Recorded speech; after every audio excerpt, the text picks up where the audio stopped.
Mesmo que isso seja praticamente invisível aos nossos olhos contemporâneos, até mesmo porque quase não se fala sobre isso, muito do que a civilização ocidental construiu nos últimos 2000 anos de história se deve sobretudo à Igreja Católica. Thomas Woods, PhD em História pela Universidade de Columbia, na sua obra chamada Como a Igreja Católica Construiu a Civilização Ocidental, afirma de maneira categórica que a Igreja foi o construtor indispensável da nossa civilização. Pois, ainda que muitos reconheçam que ela de certa forma até que influenciou a música, a arte ou a arquitetura, a verdade é que a influência dela vai muito além disso. Dentre outras coisas, a civilização ocidental deve a ela o sistema universitário, as ciências, os hospitais e a previdência, o direito internacional, diversos princípios fundamentais do sistema jurídico e, bem, a lista é praticamente interminável e eu teria que ficar aqui por 2 horas se eu fosse citar uma por uma todas as contribuições da igreja nos últimos 2000 anos. Então, quem vocifera por aí besteiras como de que a igreja foi sinônimo de ignorância, de repressão e de estagnação, né, como eu costumo dizer, tá totalmente por fora, não sabe nada daquilo que tá falando, ou é desonesto intelectualmente. Porque só para princípio de conversa, depois da queda do Império Romano, quem ficou a cargo de restaurar e tocar a civilização para frente foi basicamente a igreja, só isso. E hoje a gente usufrui, né, de todo esse trabalho árduo da igreja de carregar a civilização nas costas por séculos, e a gente nem sequer se dá o trabalho de reconhecer esse mérito. Então não é nem que a gente é mal agradecido, é que a gente nem se dá conta de que foi a Igreja Católica quem lançou as bases da civilização que nós temos hoje. Enfim, é lógico que eu não vou ser leviano aqui, né, de dizer que tudo se deve à igreja, até porque a civilização tem muito também dos gregos e dos romanos da antiguidade, mas como quase ninguém lembra da participação essencial da igreja nesse processo todo, eu acho que esse vídeo tem sim uma boa finalidade. Mas vamos lá, sem mais delongas, hoje eu vou falar sobre a moral católica e como a igreja católica moldou o padrão moral do Ocidente. E um fato muito interessante, mas ao mesmo tempo arrepiante, por assim dizer, é que o mundo antigo tinha pouca noção, ou na verdade quase nenhuma noção, do valor da vida humana. E como assim? Basicamente, quem tinha pouco a oferecer para a sociedade era completamente desprezado. Fracos, velhos, doentes e até mesmo as mulheres eram tratados como insignificantes ou até mesmo abandonados na cultura pagã daquele tempo. E isso se explica melhor porque a busca desenfreada por prazer e a ambição da glória era o que fazia a vida valer a pena de ser vivida na sabedoria popular daquele povo. É por isso que os mais fracos não tinham vez na cultura greco-romana da antiguidade. Obviamente uma corrupção dos costumes, né? E uma das consequências desse desprezo da vida humana por parte dos romanos foram os jogos de gladiadores tão tradicionais do Império Romano. Em resumo, esse era um evento muito popular nas arenas romanas, onde homens eram colocados para lutar entre si até a morte como forma de entretenimento. E uma outra demonstração de desprezo da vida humana entre os antigos era que o suicídio era visto por muitos como um ato nobre, a ponto de até mesmo filósofos, principalmente filósofos estoicos, preconizarem o suicídio como um meio aceitável de se livrar dos sofrimentos do corpo e da alma. A indiferença em relação à vida humana era tanta no mundo grego antigo que o próprio Platão defendia que aquele que não tinha mais capacidade de trabalhar devia ser abandonado à morte. Sêneca, por sua vez, agora nós estamos falando de um filósofo contemporâneo de Cristo, descreveu uma realidade onde crianças que nasciam com deformidades físicas ou problemas mentais eram afogadas pelos próprios pais. Sendo que até mesmo meninas saudáveis, só por serem meninas, eram abandonadas pelos pais por serem vistas como indesejáveis ou inúteis pela cultura romana pagã. Os cristãos, obviamente, se opuseram ferrenhamente a esses comportamentos absurdos.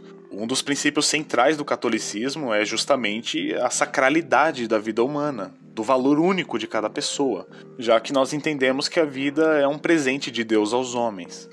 Então, ao passo que Roma foi se convertendo aos poucos ao cristianismo, e dado ao trabalho de apologistas como Santo Agostinho, os suicídios naturalmente começaram a se reduzir substancialmente no Império Romano.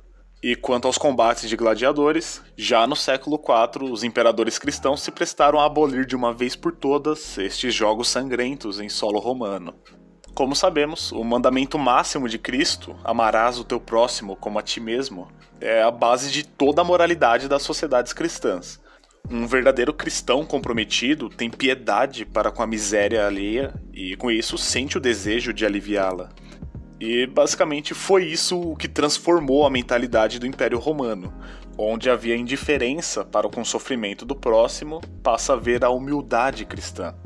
Assim sendo, instituições de caridade começam a ser estabelecidas por toda a parte, a fim de atender às necessidades dos fracos e indefesos. Um homem cuja velhice o impede de trabalhar não é mais abandonado à própria sorte numa sociedade cristã. Ele é acolhido em um asilo. Uma criança órfã ou abandonada pelos próprios pais é acolhida num orfanato. Os doentes são tratados em hospitais. Esse ideal cristão de caridade praticamente não existia em lugar nenhum das sociedades que ainda não haviam recebido o cristianismo. Fazer o bem a alguém sem esperar algo em troca era um conceito completamente descabido, seja para romanos, para gregos ou para germânicos. Mas o que o cristianismo propunha era justamente isso, o amor ao próximo como uma das maiores virtudes do ser humano. Isso deu um impulso tão grande em direção à dignidade do ser humano que, se não fosse pela igreja, provavelmente estes costumes perversos que aconteciam literalmente a céu aberto na época da civilização greco-romana, talvez demorariam muito tempo para se extinguir e talvez nunca se extinguiriam. No máximo, talvez só se amenizariam, né? Pois o homem com o tempo ele pode até se sensibilizar mais, mas sem um padrão moral objetivo, ele não tem uma referência. E, por consequência, o seu conceito de certo e errado fica sujeito a muitas distorções. Mas, continuando, um outro costume não menos perverso, característico das sociedades antigas, que a igreja teve que lidar e transformar completamente, é a que se refere à moral sexual. Na época em que a igreja surge na história, a depravação e a promiscuidade haviam atingido os níveis extremos no mundo. Ovídio, um poeta romano do primeiro século a.C., certa vez descreveu que as práticas sexuais haviam se rebaixado a um nível especialmente perverso e até mesmo sádico. A igreja vem para tentar dar um fim nessa degradação moral, promovendo um negócio chamado castidade. A igreja desde o princípio ensina que as relações íntimas só têm caráter lícito quando praticados entre marido e mulher. A igreja ensina a sacralidade do matrimônio, tanto que o matrimônio é elevado a nível de sacramento pela igreja. Então é interessante a gente notar que até mesmo os maiores detratores da Igreja Católica acabam por reconhecer que o papel da igreja na restauração da dignidade do matrimônio é sem precedentes na história. Isso é praticamente um ponto pacífico. E indo mais além, a igreja foi a primeira instituição na história a tratar com igualdade homens e mulheres quanto ao pecado do adultério. Devemos lembrar que, para o mundo antigo, o adultério se restringia somente à infidelidade da esposa, mas para a igreja, a infidelidade do marido também deveria ser considerada. Ou seja, a igreja introduziu uma noção mais justa nessa questão delicadíssima do adultério. E um fato um tanto interessante é que isso, aliado com a proibição do divórcio, explica em parte o porquê de, no princípio, o cristianismo ser considerado uma religião de mulheres no Império Romano. Tão grande era o número de mulheres que aderiram à fé cristã, pois era justamente ali que as mulheres encontravam um refúgio. E não é para menos, além da questão da equalização do adultério e da proibição do divórcio, a igreja transformou completamente a figura da mulher. Eu posso dizer sem medo de errar que o cristianismo foi o maior responsável por elevar o papel e a importância das mulheres na sociedade. Um fator significativo para isso é o reconhecimento da grandeza da Virgem Maria, que os católicos lidam com uma enorme reverência, sem contar o grande número de santas dos primeiros séculos. E fazer isso numa sociedade extremamente patriarcal como era naquele tempo é um feito muito impressionante da igreja que quase ninguém dá o mérito devido. Aliás, um dos motivos pelos quais a igreja foi muito rejeitada pela elite do Império Romano no início era justamente por essa conexão com as mulheres. Então, para quem acha que a igreja é machista ou misógina, se é que isso é possível, é justamente o oposto.